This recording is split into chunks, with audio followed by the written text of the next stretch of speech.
What is up, my fellow versus your boy A1 like 6 sauce? I can never take a loss. I'm back like crack. Usually, I probably being like, yo, why the fuck can I upload a video in 1 month? We gonna talk about that shit later on. But right now, let's get right into business. Today, we're about to react to the fighting business. We're about to react to the Justin Gaethje effect. Justin Gaethje, I can't even lie to y'all, bro. He been on some shit. But him and Max Holloway, I got Max Holloway. But we gonna see what's up, bro. Just so we're on the same page here, this is not a rehashed before and after detailing the career of Justin Gaethje. You can watch that by clicking the link in the description. This is a more specific, more specialized, more gruesome iteration of his story, edited and styled to capture the destructive capacity of one of the most intimidating fighters in the sport's history. I don't know about Justin Gaethje being intimidating, but we can keep going. Justin Gaethje is a monster. Justin Gaethje hits like a truck. You know, this guy, he hit like truck, you know, like... He hit like truck, you know? But Charles the Bronx Oliveira knocked that dumbass out. Fuck is you talking about? Let's continue, though. Nobody hit harder than Justin Gaethje. His leg kicks are pulverizing. His ability to pile damage is unheard of. You can't hope to survive. You need to be one of the best ever to even stand a chance against him. He took a piece of you, and maybe even ruined your career for good. In a sport that's violent, he stands out as the most violent. All of that is true, and we've witnessed firsthand what Gaethje does to people.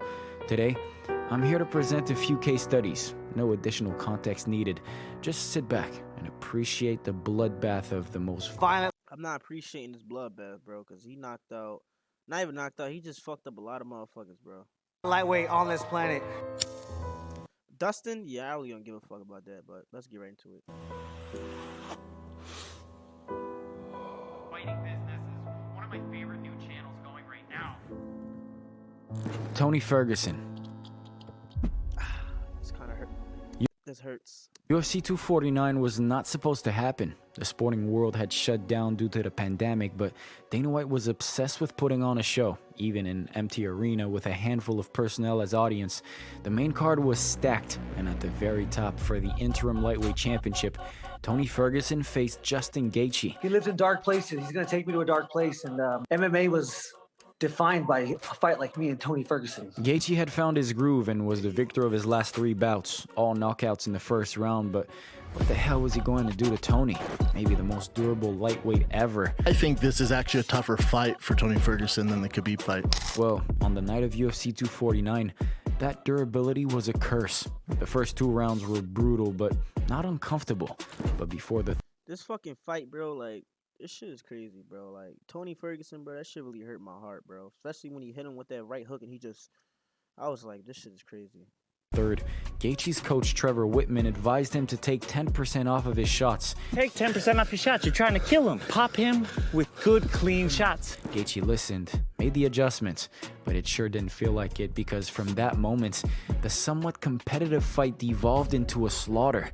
Every shot to the face of Ferguson echoed in the empty arena, made him stumble, back off, and in no time at all, his face began to show the marks of abuse. Just take about 10% off your punches, hit him with good, clean shots, and he immediately made that adjustment. Swelled up, bloodied, and drenched crimson, Ferguson spent the last 2 rounds on what I can only assume was autopilot, just marching Gaethje down, only to be met with more punishment and trauma. Justin backs it off a little bit and just is throwing clean shots and then winds up just dominating him. In the end, even Tony Ferguson could not survive to the bell, and in the final seconds, Why the fuck he not showing it? Like, is it really that bad? Like, damn, bro.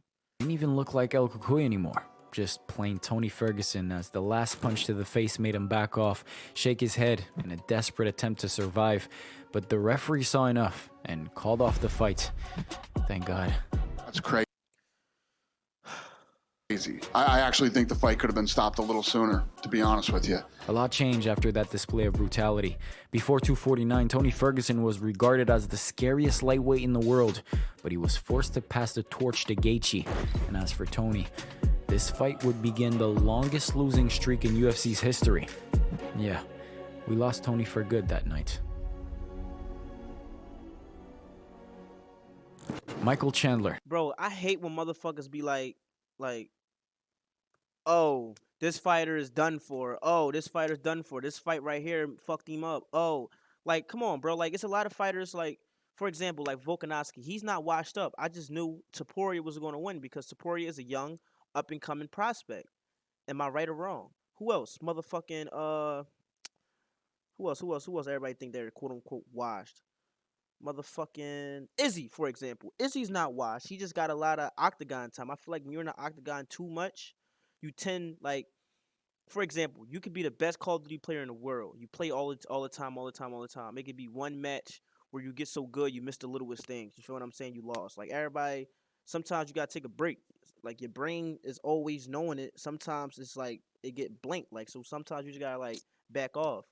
I feel like Volkanovski. I feel like if he never took the Islam Makhachev fight, he probably would have never got knocked out by Topuria, but he probably would have outclassed him. I can say, but Topuria is a beast. Anybody knows this. I'm a fan of Topuria. I knew he was going to win, and I feel like out of every champion out right now, I feel like he has the most higher rating of doing a 5 title defense because right now there's a lot of shit going on with a lot of fighters. But a lot of these fighters not washed up. Like Tony Ferguson, it's the age, bro. Like we all know this. We all UFC fans. If you're a legend of UFC, you know when fighters go up to 33, 34, 35.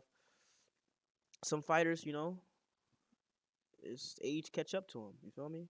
It's either that or not training hard enough. But I just feel like Tony's not washed up. I just feel like he just don't spar. That's all. I feel like a lot of his fights when I watch, I feel like he just doesn't spar like that. I can tell he just do drills and stuff like that. It's okay to do drills, but if you don't have that simulation in your brain where you can know when to punch, when to do this, when to do that, yeah, of course they're gonna call you washed up. Why you think he's saying, yeah, I'm training, I'm sparring. Like if I'm wrong, I'm wrong, but who knows, bro? I just feel like a lot of these fighters are not washed up. I feel like we should put more respect on these fighters' names. Like even if they are washed up, let's not say they washed up. Let's say, oh, age caught up to him. It's disrespectful, bro. All this shit they did for him, especially Tony, bro. Tony, his whole upbringing to the UFC is just crazy, bro. He got the interim belt, but he never got a title, bro. I feel like out of anybody who fought Khabib, I feel like he had a higher chance, especially in his prime. I feel like he definitely had a higher chance. He probably could have been the first person to make him bleed. Who knows, bro? And Chandler did have his moment early on, stunning Gaethje with a heavy right hand, but he also kept eating leg kicks and had to switch stances to keep going. He was also eating a lot of uppercuts from Gaethje, which was a little concerning, and then it happened. Backflip! No, not yet. Eventually, and as expected, Gaethje found his chin with an uppercut, and Chandler ended up on his back.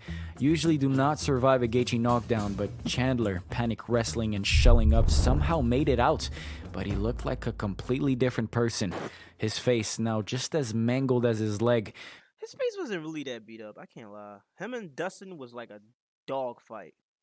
Chandler remained in the fight and threw back, but the power and the speed were no longer there, and Gaethje showed him no mercy, beating his face in each time Chandler tried to be a showman. You guys brawl like that, Gaethje's gonna win. Well, and I think Chandler, too, is cracking Gaethje and just like, holy, this motherfucker's still here, and I'm smoking him right on his chin. The decision was read in favor of Gaethje, and that was the end of Michael Chandler's championship hopes.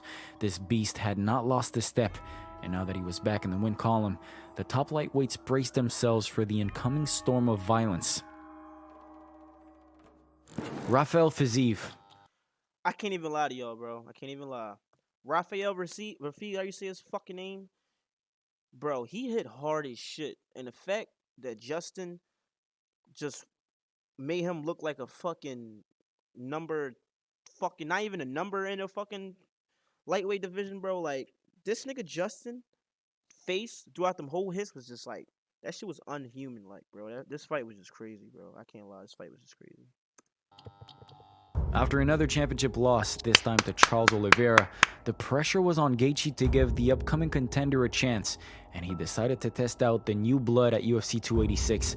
His opponent was a supposed nightmare, Rafael Fiziev. I weighed the best Justin in front of me in octagon. Yeah, that's it. The best Justin. I need the best Justin in octagon. Rafael was too hungry, too technical, too fast for the weathered Justin Gaethje. I'm gonna go as far as to say Fiziev might make Gaethje look a bit foolish at the beginning of this fight. In the co-main event, one part of the prediction came true. Fiziev was indeed a little too fast for Justin early on, but after every exchange, Gaethje was getting the timing right, and the leg kicks were starting to slow Fiziev down. And Justin wasn't intimidated. He got cracked early. Yeah. He was getting out struck. He was getting out techniqued, but he just didn't break mentally. After 2 competitive yet chaotic rounds, Fiziev had slowed down, and his face was starting to resemble the rest of Gaethje's victims. 5 minutes to the end of a competitive fight, but Gaethje prided himself on causing a colossal amount in the shortest time possible, and 5 minutes were all that he needed. Gaethje found his jab to be the most effective weapon. Look at this nigga. This nigga not even looking. And in no time at all, Rafael went from looking bloody to scarred. Unable to move or evade the heavy shots due to fatigue and the damage to his legs, Fiziev was left to block the incoming punches with his face. And while he braved it out and lasted to the final bell, some of us were worried that his career was over before it even began. I'm made for this. I love it, and yeah, felt boring. You did? Time will tell, I suppose. The last round beatdown on Rafael was a reminder from Justin Gaethje. He was still the most dangerous lightweight in the world, and now, the new generation knew it as well. This is like a secret weapon. It's Arcade by Output, one of the greatest plugins that I've ever used. Dustin Poirier. Okay. We're not going to lie. We're going to tell the truth on this situation. I thought Dustin was going to beat Justin ass. But people do get better. After crippling the old guard and the new blood, Gaethje once again faced the one guy who kick-started his evolution, Dustin Poirier. I mean, a tremendous fight, and like the BMF is on the line. I mean, it's a little added something to A it, little right? extra, a little something extra. Two of the most celebrated lightweights on the roster, often compared to each other and linked to a rematch ever since the first fight, were set to headline UFC 291, and the symbolic BMF title was a fitting trophy to crown the winner. The last time these two legends fought, the fight lasted 4 rounds, and despite losing, Gaethje inflicted a good amount of damage on Poirier. And you know, I'm content with what just happened, as stupid and crazy as that sounds. You know, I felt so comfortable in there, so good. The best I've ever felt. 5 years later, a lot had changed. Dustin had refined his skill set even further, and he was hailed as one of the best boxers in the UFC. Gaethje had improved a lot, but technique-wise, Dustin still looked to be a shade better. I think Dustin Poirier's boxing and length, the way he's a very lengthy fighter as well. Gaethje, he's very durable, but I think he That nigga Wonder Boy cut sharp as shit, bro. relies a little bit too much on his durability, so he takes a ton of shots, and that can get him in some trouble. The expectation upon these two was to surpass the first fight. Do you also hope Dustin and Justin knock each other out? Absolutely. Double knockout. And they started with good intent, quick, skillful, and evenly matched. The first round was close, but Gaethje walked to the corner with a cut under his eye. Dustin drew first blood, and as expected, he looked to be the slightly better boxer. But exactly 1 minute into the second round, Gaethje Leon Edwards. She said fuck it to the punches and set up a beautiful head kick. To Dustin's credit, he saw it coming and attempted to block, but it didn't really matter as the kick shattered through the guard. And we all know that Justin Gaethje is known for his leg kicks. And ultimately, Poirier's consciousness. This wasn't a comprehensive, bloody beatdown, but that kick to the dome of a 35-year-old Dustin Poirier makes me feel a little uneasy for him. And everyone else at 155. He sat on that loss for 5 years, and boy, he got it back. The monster of lightweight, known for concussing people with his fist, was now launching picture-perfect CTE potent head kicks, as if he wasn't terrifying enough already. Having gone through the list, I now fear for everyone's favorite fighter, Max Holloway. He doesn't have the raw power that a Justin Gaethje does. They call him indestructible, and he may very well be. If I go out there and do what I gotta do and get my hand raised, I'd be the first ever #1 contender in 2 weight classes, I think, so. But Justin is called the baddest motherfucker at 155 for damn good reason, and you've seen it all. With a few fights left in his career, Justin Gaethje won't be around for too long now, but I can say for sure, his upcoming opponent and the last guy to face him down the road will have hell to suffer. Get YouTube. Bro, I'm gonna be honest with y'all niggas. Yeah, he ain't knocking out fucking Max Holloway. And if he do, fuck my life.